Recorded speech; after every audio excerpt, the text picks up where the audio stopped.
Okay, so here is our next example, and notice now that we're dealing with subtraction. However, we're going to go through the same process. We're going to get a common denominator by multiplying the denominators. Okay, so let's go ahead and do that out right now. Okay, so we're simply just going to do distributive property here. We're going to do 2x times 4x squared, 2x times 16x, right, and then 2x times 12. So let's go ahead and do that out. We're going to get the following. We're going to get 8x cubed, and we're going to get plus 32x squared. Okay, and then we get plus 24x. Okay, so we just multiplied the denominators to get a common denominator. Now our next step, okay, we look at our denominator here, and we say to ourselves, well, what did we multiply this by in order to get our common denominator? And we multiplied by this, right? So we're taking this part here on our denominator, and we're multiplying it by what we see on our numerator, right? So the same thing is going to apply here. You're just doing distributive property, right? If you want to write it out, you can. You're doing 3 times 4x squared plus 16x, and then plus 12. Okay, so same thing, you're just going to distribute this 3 inside each of your terms. So doing that out, you get the following. You're going to get 12x squared plus 48x, and then plus 36. And now notice what I do here. I'm going to put in this minus sign right now. So minus, okay? And then we're going to continue on. Right, we say to ourselves, well, what did we multiply this by in order to get our common denominator? We multiply by 2x. So same thing, you're just taking this 2x and you're multiplying it by what's on your numerator. So again, you can write it out 2x times x plus 3. Again, you're just distributing this 2x to each of your terms. And watch how we do this. We're going to put it in parentheses. That way we know that this negative is going to go to both of our terms. Right, so 2x times x, that's 2x squared. And then 2x times 3, that's going to give us plus 6x. So again, we put it in parentheses. That way we know that this negative needs to go to both of our terms. Okay, so at this point, we can go ahead and continue to simplify the numerator. So we're going to go ahead and rewrite this. So I have a 12x squared, and then I have a, remember this is a negative 2x squared. Well, that's going to give me positive 10x squared. Okay? And then I'm moving on to 48x. Well, I have a 48x minus a 6x, right? So that's going to give me plus 42x, right? And then this 36, I can't combine it with anything, so plus 36. All right. And then we can go ahead and just write our denominator as it is. So let's erase that. We're going to get 8x cubed plus 32x squared plus 24x. So at this point, right, you want to see if you can simplify both the numerator and denominator by factoring, right? So can we factor? Well, let's just start with the numerator and then we'll work on the denominator. So I'm going to go ahead and erase this. And then just looking at my numerator, the first thing I'm going to do, I'm going to pull out a greatest common factor. So it looks like I can pull out a 2. So I'm going to go ahead and do that. So I'm going to pull out a 2, and let's do this so we know that we're dividing it. Okay, I'm going to pull out a 2, so I have 2, and then in parentheses I'll have 5x squared, all right, plus 21x, okay, and then plus 18. Now, at this point, you want to see if you can factor what we have in parentheses here. And we know how to factor. We do that using the AC method.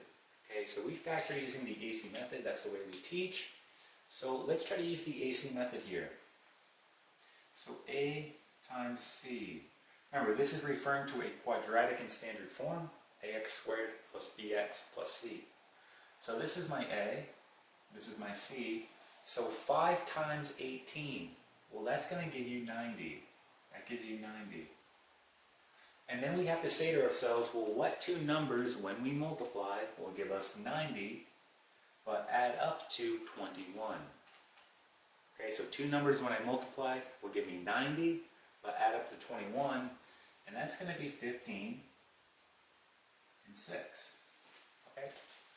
Now, if you're watching this video, hopefully you've seen the previous videos when we factor using the AC method. Notice here that A is not equal to 1, so we actually have to go a step further and do factoring by grouping. And to do that, we just rewrite it. So we're going to write 5x squared. And essentially what we're doing is we're just rewriting this term here. And we're going to do that by grabbing the values that we have here. It doesn't matter the order in which you grab it. I could grab the 15 first or the 6, it doesn't matter. So I'm just going to write plus 15x plus 6x. So notice what we just did here. We simply just broke apart this term here, right? 15x plus 6x is 21x, right? You're just rewriting it. And then plus 18. Okay, so now we have 4 terms. That's what we want. We're going to group them together. So I'm going to group together my first 2 terms. And I'm going to group together my last 2 terms. And we're going to pull out a greatest common factor in both of them. So looking at my first 2 terms, I can pull out a 5x. So I pull out a 5x, and I'm left with x plus 3. Okay, my next 2 terms, I can pull out a 6. So plus 6, and then in parentheses, I'm going to have x plus 3. So remember, this is your confirmation. If your factor here is the same, we call this our common factor, that's your confirmation to move on. Right, so these have to be the same, right, before you move on. If not, you need to rework the problem. So we are good to go. We can move on. So to do this, you simply just write your outside terms together. So I'm going to write 5x plus 6, and then you just have to write your common factor one time, which is x plus 3. Okay, so we just factored this. Now, just recall we did have a 2 right on the outside here, so just include that 2 here. Okay, and that's it. So that's the numerator, right? So why don't we do this? Let's go ahead and record what we got for the numerator up top here, and then we'll try to work the denominator. All right, so let's erase what we have here.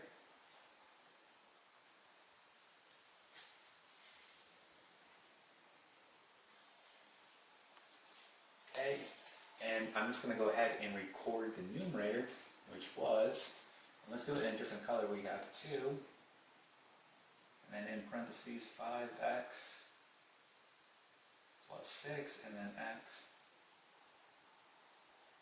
plus 3. Okay, let's try to work the denominator now. So let's erase this. I'm going to go ahead and just write the denominator. Over here we get 8 x cubed plus 32 x squared plus 24 x. Okay, so same thing. I'm going to see if I can pull out a greatest common factor here. It looks like I can pull out a 8x. Right, I'm going to pull out an 8x.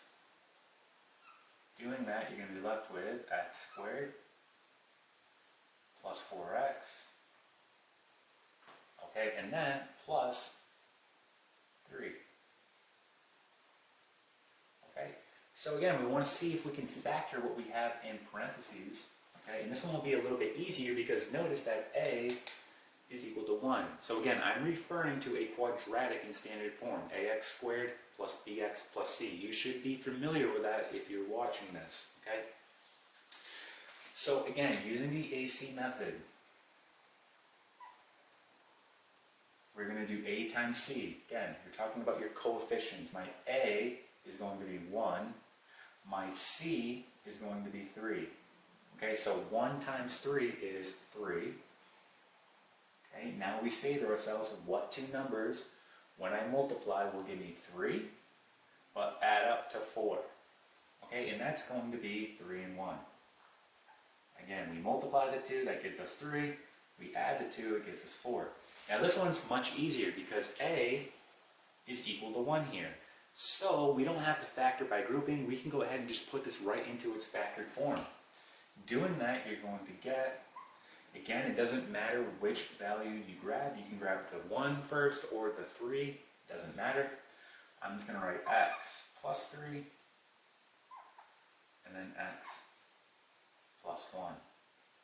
So again, we didn't have to do factoring by grouping because a was equal to 1. Okay? And then, remember, we just have an 8x on the outside. Okay? So we just went ahead and we factored our numerator, we factored our denominator. So let's go ahead and put it all together.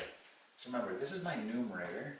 We have 2, and then we have 5x plus 6. And then x plus 3. Okay, on our denominator, we have the following. We have 8x, and then we have x plus 3, and then x plus 1. Alright, so I can start canceling some things out. Notice here, I have an x plus 3 and an x plus 3. Okay, that cancels out. What else can we do? Well, notice what we have here. We have a 2 and an 8. We can reduce that. 2 goes into itself 1 time, and 2 will go into 8 4 times, right? So our final answer is going to be the following. We're going to have 5x plus 6. Again, we just reduced this. So again, 2 goes into itself 1 time. 2 goes into 8 4 times. So we write 4x. And then we have x plus 1. Okay? This here is going to be our final answer. Okay? So that's some extra practice adding and subtracting rational expressions.